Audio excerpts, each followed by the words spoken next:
Boa tarde a todos. Agradeço em primeiro lugar à Comissão Promotora o convite que me fez. Penso que é uma ideia feliz a associação dos conceitos de soberania com o conceito de desenvolvimento. De facto, pode haver soberania e não haver desenvolvimento, mas num país como o nosso não pode haver desenvolvimento se não houver soberania. E o que tem sido a evolução da economia e da sociedade portuguesa desde a adesão à moeda única, penso que é uma ilustração nítida desta afirmação. Sou, como é sabido, um inimigo do projeto da moeda única europeia e, em particular, mais ainda, da pertença de Portugal a esse projeto, ou da integração de Portugal nesse projeto. E sou por três razões básicas. Três razões básicas que respondem a outros três ataques que o projeto da moeda única faz a valores essenciais, pelo menos para mim, na política. Em primeiro lugar, é um ataque à independência nacional. E já direi porque é que eu considero que é um ataque ferocíssimo à independência nacional. Em segundo lugar, porque é um ataque à democracia. E em terceiro lugar, porque é um ataque ao Estado Social. Vamos ver cada um destes ataques e em que é que eles se traduzem.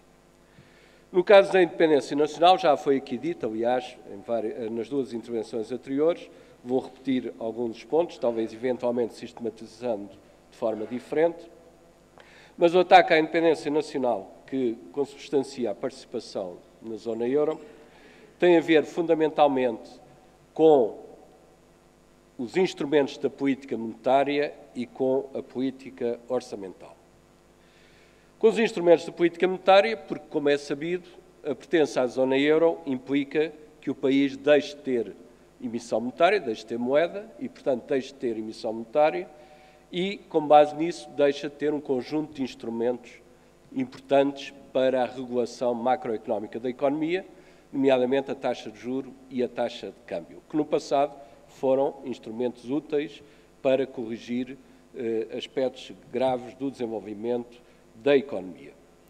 Mas talvez seja mais importante ainda o facto de um país não ter moeda e, portanto, não ter emissão monetária, que isso significa uma mudança qualitativa no estatuto, por assim dizer, da própria ação do Estado. O Estado deixa de ser independente dos mercados financeiros, porque deixa de poder recorrer a um instrumento último que dispunha, que é o da emissão monetária, para satisfazer os seus próprios compromissos. E, portanto, pode, nestas circunstâncias, o Estado declarar bancarrota. Isto é, se não conseguir financiamento nos mercados, sejam internos, sejam externos, o Estado pode-se ver na contingência de não poder satisfazer os seus compromissos internos. Isso existiu durante o século XIX. Tivemos várias bancarrotas em Portugal durante o século XIX. E em outros Estados também isso sucedeu. Mas nessa altura a ação do Estado era completamente diferente. E, portanto, eram situações que podiam ser graves na altura, mas que se ultrapassavam com relativa facilidade. A partir do século XX, os Estados, e enquanto dispunham de emissão monetária, estavam livres da possibilidade de bancarrota. E podemos imaginar o que é que significaria hoje um Estado deixar de satisfazer os seus compromissos com o conjunto de despesas na área social e na área económica que tem de realizar. Ora, este aspecto significa um enfraquecimento brutal da ação do Estado.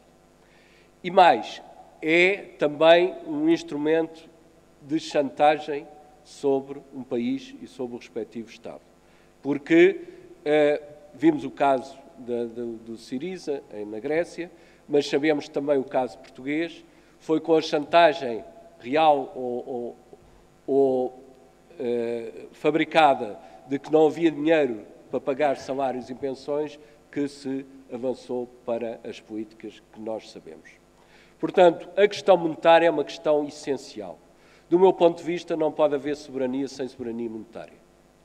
E não é por acaso que hoje, em 193 Estados que existem no mundo, Estados reconhecidos membros da ONU, existem 150 e tal moedas nacionais. O que significa que, tirando aqueles Estados que são minúsculos e que aí realmente não se justifica a existência de moeda, e tirando os Estados da zona euro, será muito rara a situação de haver um Estado com dimensão razoável que não tenha moeda própria. Isso não é por acaso, é porque se sabe que a soberania está muito ligada à existência de uma moeda própria e à existência de uma moeda nacional. Reparem que mesmo no período filipino em que perdemos a nossa independência, nem aí deixámos de ter soberania monetária. E ela só veio a desaparecer com este projeto da moeda única. A segunda dimensão deste ataque à independência nacional é naturalmente a política orçamental e, em particular, o Tratado Orçamental, que já foi aqui referido e bem nas suas consequências. Eu só queria chamar a atenção para um aspecto, que é de índole política mais geral, mas que é, a meu ver, fundamental. É que o Tratado Orçamental, tal como está, implica que as autoridades europeias exerçam um protetorado sobre os Estados que têm dificuldades financeiras. Ou seja, o Tratado Orçamental diz que um país com déficit excessivo, e atenção, na nomenclatura do Tratado Orçamental, déficit excessivo não é apenas ter um déficit elevado, é também ter uma dívida pública para além dos 60% do objetivo. Portanto, um país, que no caso português é o mais relevante, tem uma dívida pública superior a 60% do PIB, tem que a reduzir no prazo de 20 anos para o valor de 60%, nós que temos cerca de 130%, teríamos de reduzir no prazo de 20 anos para 60%, o que é, do meu ponto de vista, manifestamente impossível, paz embora alguns cenários que se possam fazer, mas, para além disso, o Tratado diz que esses países que têm déficit excessivo são obrigados a acordar aquilo que eufemisticamente o Tratado chama uma parceria económica com as autoridades comunitárias para se obrigarem a realizarem um conjunto de políticas de aumento de competitividade. Porquê é que isto é um protetorado? Porque isto significa que as autoridades que têm de aprovar essa parceria, as autoridades europeias, passam a ter possibilidade de obrigar o país a realizar políticas em domínios que estão reservados às competências nacionais pelos tratados, em particular pelo Tratado de Lisboa. Ou seja, domínios como segurança social, leis laborais, ensino, etc., cuja intervenção comunitária pelos tratados é muito ténue, através deste processo de um país estar em dificuldades financeiras, ser sujeito a parcerias, a tal parceria económica, que é, no fundo, obrigar a realizar um conjunto de políticas que as autoridades comunitárias entendam que devem realizar, é a forma de falsear os tratados, de tornear os tratados e impor o tal verdadeiro protetorado. Portanto, este projeto da moeda única, quer pelas razões monetárias, quer pelas razões orçamentais, é um ataque fortíssimo à independência nacional, que se junta à própria evolução que as políticas comunitárias têm tido em certos domínios, como, por exemplo, o domínio da concorrência e das ajudas de Estado, em que as concepções neoliberais de redução drástica do peso do Estado na economia têm levado a que o país hoje tenha muito pouca margem de manobra para poder ter uma política de apoio à sua economia e de aposta em setores de atividade que considera prioritários. Nunca, penso eu, que Portugal teve uma situação, mesmo quando perdeu a sua independência política, uma situação de tão reduzida autonomia no que respeita às questões económicas e, por inerência, às questões sociais. O segundo ataque que eu há pouco referi, que a moeda única traz, é o ataque à democracia. E é um ataque à democracia por uma razão evidente, é que reduz drasticamente as possibilidades de alternativas de política económica. Na medida em que um Estado, principalmente se for um Estado de pequena dimensão, mas mesmo até os Estados de maior dimensão, estão habituados a um conjunto de medidas de política económica e financeira que têm um claro conteúdo ideológico muito pronunciado, que bebe nas concepções neoliberais que surgiram nos anos 70 e 80 e que, portanto, se tem de cingir a regras que são claramente regras que têm não um caráter técnico, apenas um caráter técnico derivado, mas que têm na base um caráter ideológico muito marcado, isso significa que ficou arredada do debate político a possibilidade de ter alternativas sem violar essas regras. E, portanto, quem queira cumprir as regras da zona euro terá necessariamente de prosseguir políticas que são apenas políticas de raiz conservadora e neoliberal e ficam arredadas todas as políticas que tenham alguma outra concepção. Temos já exemplos disso na própria zona euro, até para um país grande, relativamente, que é a França, por maioria de razão, para um país com as dificuldades que a Grécia tem. Portanto, é claramente um ataque à democracia e eu, por essa questão, considero, e tenho dito, que hoje não vivemos em democracia na Europa, na União Europeia, em particular na zona euro, porque não há possibilidade de haver alternativas às políticas e isso é algo de essencial ao funcionamento de uma democracia. Finalmente, é um ataque ao Estado Social. Esse não precisamos muito mais, e também já foi dito muita coisa sobre isso aqui, para o vermos e o apreciarmos.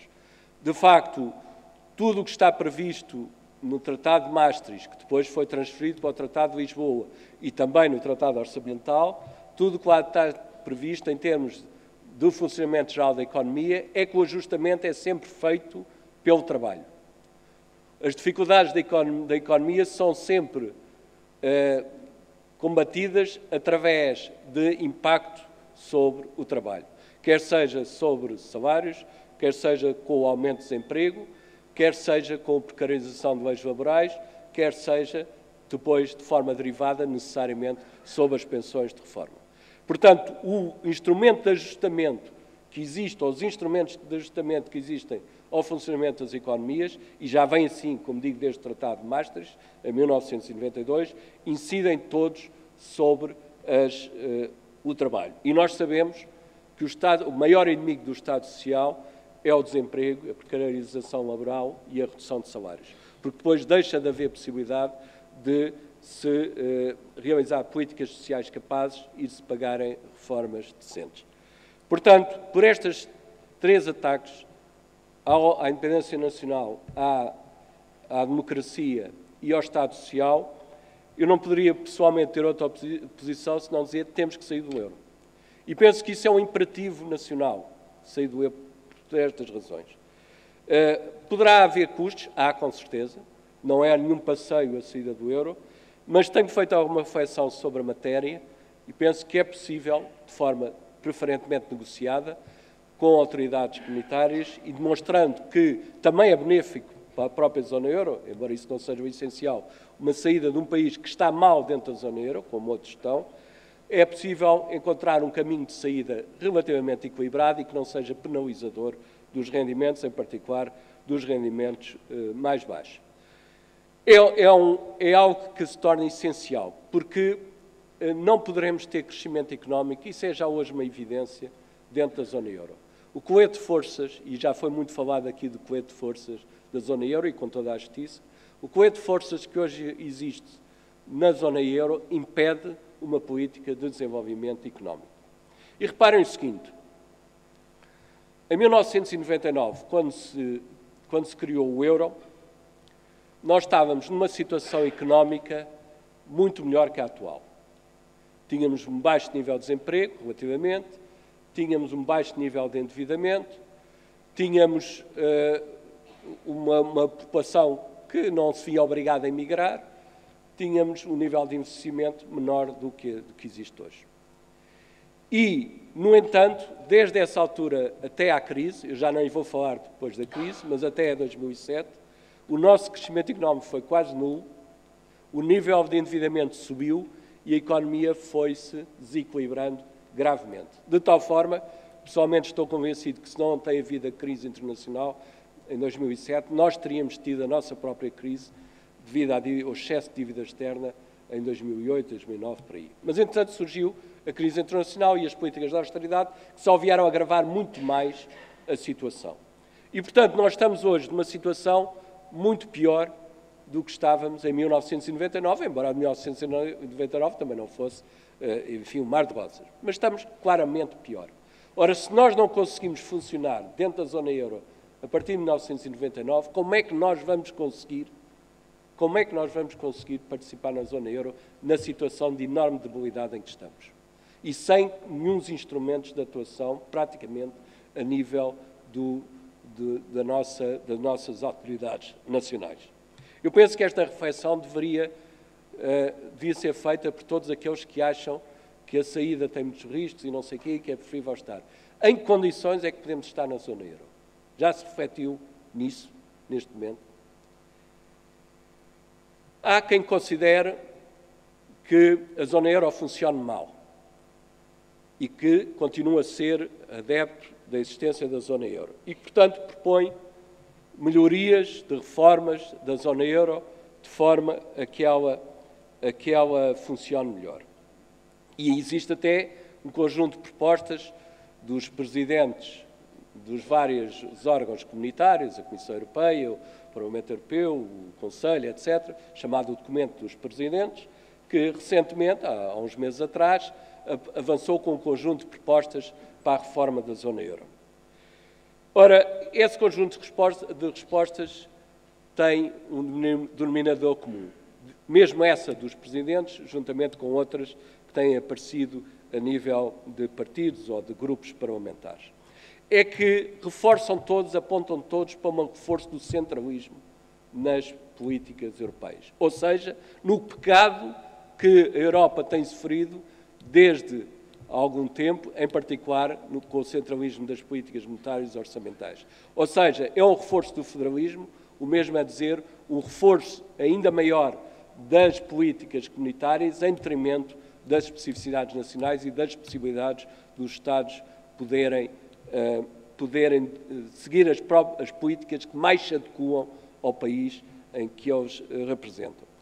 Portanto, nada de bom virá dessas reformas, se elas vierem a ser realidade. Porque elas têm muito a ver com desproteger cada vez mais o cidadão comum em relação à globalização. De facto, aquilo que a zona euro fez foi trazer-nos a globalização, que já estava a chegar às nossas portas, trazê-las até nós e ao mesmo tempo retirando todos os instrumentos de defesa dos impactos dessa globalização. E esse caminho é o mesmo que agora se pretende seguir com o reforço do centralismo, supostamente do federalismo europeu. Por isso, e do meu ponto de vista, é necessário combater não só esta zona euro tal como foi criada até agora e como funciona agora, como também nas propostas que têm vindo a ser apresentadas de reforço ainda maior do centralismo europeu. É preciso, do meu ponto de vista, denunciar essas propostas e obrigar a um debate nacional sobre elas. Infelizmente, o que tem sucedido nas nossas relações com a União Europeia é que têm sido sempre sonegadas ao debate nacional sobre essas matérias. Mesmo em momentos importantíssimos, como foi o do caminho para a moeda única, em que havia alguns debates, mas eram debates que se circunscreveriam a economistas, normalmente mais que diálogos eram monólogos, com uma outra exceção, mas eram debates que não chegavam ao grande público. E quando algumas vozes propunham, defendiam que houvesse um referendo, dada a importância das cedências de soberania que o Tratado de Maastricht, que na altura era o tratado que foi aprovado para o caminho da moeda única, as cedências de soberania que o Tratado de Maastricht obrigava, implicavam que o povo português se pronunciasse sobre isso, foi rapidamente também excluída a possibilidade de fazer um referendo. As elites portuguesas, em relação à União Europeia, do meu ponto de vista, sempre estiveram na posição de charneira entre o exterior e o interior, para ficar com uma boa parte dos fundos comunitários que, entretanto, se transferiram e mantendo o país numa ignorância grande em relação ao modo de funcionamento da União, dizendo sempre que a União era o nosso fator essencial de financiamento e era a nossa grande ajuda. Claro que as pessoas hoje estão mais atentas. A crise e as políticas de austeridade e o programa de ajustamento abriram os olhos a muitas pessoas e basta ver a evolução dos barómetros da opinião que os portugueses têm sobre a União Europeia para ver que assim é. E, portanto, já hoje não é muito fácil esconder o real funcionamento da União Europeia, mas continuará a ser tentado. Por isso é fundamental, do meu ponto de vista, denunciar o que estas propostas têm em si de reforço do caminho que tem sido a ser seguido e obrigar a um debate sobre elas. Em segundo lugar, penso que se puser a questão de haver novos tratados ou de reformação dos tratados existentes, é de exigir a realização de um referendo. Porque, de facto, independentemente do resultado que esse referendo possa ter, é a oportunidade de haver um debate público e sério sobre essa matéria. Portanto, a exigência de referendos que tem a ver com uma razão muito simples, é que um governo não pode ceder soberania, um parlamento não pode ceder soberania de um país. Um parlamento representa-nos para exercer o poder, mas um parlamento não pode entregar o nosso poder a outrem.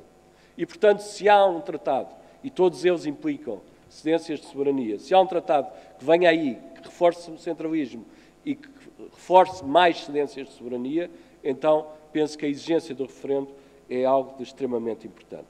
E, finalmente, a participação no referendo e o dizer não em caso de novas cedências de soberania, a meu ver, é algo também de essencial. Como digo, penso que, num certo sentido, as coisas hoje estão mais propícias a isso, porque as pessoas, foi um choque muito grande ao perceberem que aquela visão idílica da União Europeia que lhes tinha sido transmitida durante décadas, afinal não era assim.